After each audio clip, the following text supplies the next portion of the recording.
Recent में आपने एक न्यूज देखी होगी कि महाराष्ट्र के अंदर मिड डे मील में से अंडे हटा दिए गए हैं। इसके पीछे रीजन क्या था? रीजन ये था कि कुछ वेजिटेरियन पेरेंट्स हैं उन स्टूडेंट्स के जिनको ये पसंद नहीं आ रहा था कि उनका बच्चा ऐसे बच्चों के साथ खाना खाए जिनको अंडे पसंद है। फिर मैंने इस टॉपिक को साइड में रखकर ये जानना चाहा कि दूसरे देशों में कौन सा मिड डे मील प्रोवाइड करा जाता है और उन बच्चों को क्या खिलाया जाता है। मैंने सबसे पहले सर्च करी यूएसए के अंदर। तो यूएसए की गाइडलाइंस में ये मैंडेटरी मेंशन्ड है कि हर बच्चे को हफ्ते में 5 दिन कम से कम 30 ग्राम मीट, अंडे और दूध प्रोवाइड होना चाहिए। उसके बाद मैंने यूनाइटेड किंगडम का चेक करा तो वहां पे भी लिखा हुआ है कि हर बच्चे की थाली में कम से कम एग्स, बीन्स, मीट, ये सारे प्रोटीन के सोर्सेस होने चाहिए। फिर मैंने ऑस्ट्रेलिया चेक करा तो ऑस्ट्रेलिया के अंदर भी ये मेंशन्ड है कि उनका कैन टूना, टर्की, बीफ, ये सारे प्रोटीन के सोर्सेस उनकी थाली में होने चाहिए। और फिर मैंने लास्ट में हमारे पड़ोसी चाइना का चेक करा तो उनको भी सोयाबीन प्लस चिकन और टर्की मैंडेटरी कर रखा है बच्चों को मिड डे मील में देने के लिए। अब यहाँ पे सबसे पहले आपका आर्ग्यूमेंट ये होगा कि सिर्फ नॉनवेज ही थोड़ी होता है प्रोटीन देने के लिए। अगर बच्चों को अंडे नहीं देना तो मत दो,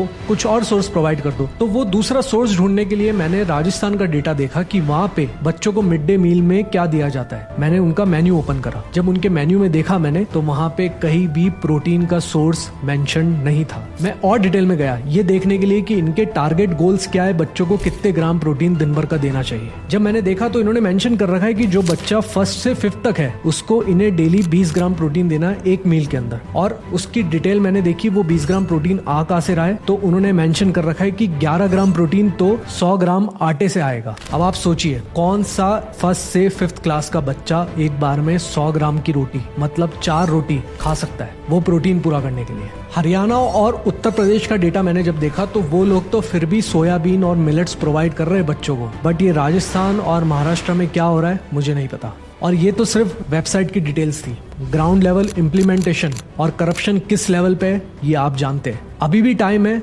वेक अप। अगर आपको लगता है कि आपका बच्चा बिना प्रोटीन खाए कोई एक बड़े वॉर के लिए तैयार हो रहा है जो दूसरी कंट्रीज से वो लड़ सकेगा, तो ऐसा बिल्कुल भी नहीं है। दूसरी कंट्रीज के बच्चे अच्छा प्रोटीन खा रहे, पूरा प्रोटीन खा रहे, और हमारी कंट्री में हम अभी तक इसी बात पे लड़ रहे हैं कि किसी को अंडे खाने चाहिए या नहीं खाने चाहिए। कोई अंडा खा रहा है तो उसकी वजह से मुझे प्रॉब्लम हो रही है, इससे किसी का कोई सोल्यूशन नहीं निकल रहा। आप अपनी जनरेशन को, आने वाली जनरेशन को, इस कंट्री के आने वाले यंग माइंड्स को खराब कर रहे हैं, उनकी ग्रोथ स्टंटिंग कर रहे हैं, जिसका नुकसान पूरे देश को झेलना पड़ेगा।